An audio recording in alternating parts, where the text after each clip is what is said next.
We're headed out on the water down to the beach today. A breezy afternoon. We've been seeing some gusts as high as 20 and 25 miles per hour.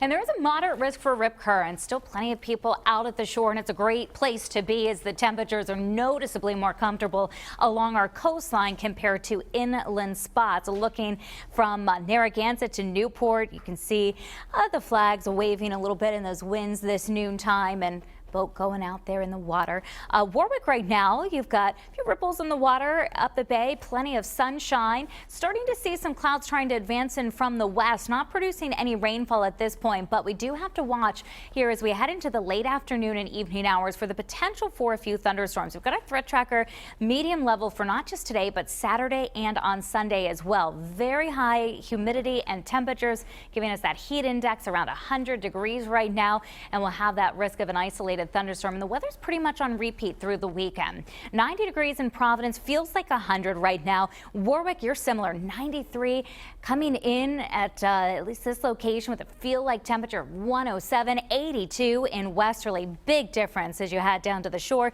Feels so like 91, so it's warm. Newport's at 81, feels around 78, gusting there between 20 and 30 miles per hour. What's making it such an uncomfortable day? Look at these dew points, very high, even for us here in southeastern New England. Dew points in the mid 70s, a sign of oppressive humidity. Lots of moisture for any storms that develop to work with.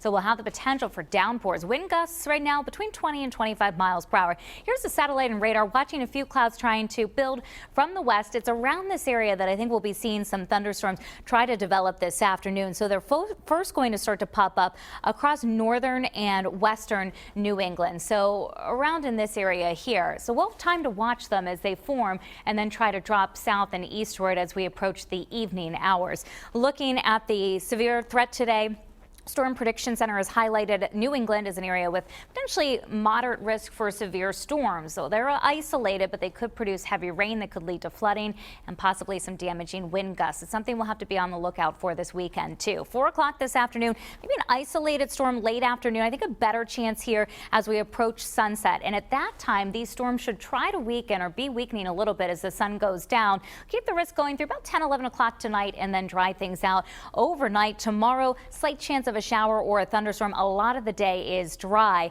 with kind of that mix of clouds and hazy sunshine. Temperatures are going to climb another few degrees, low to mid 90s this afternoon here, and then cooling from there into the 80s and eventually tonight into the 70s. But it stays warm and uncomfortable right throughout the night tonight.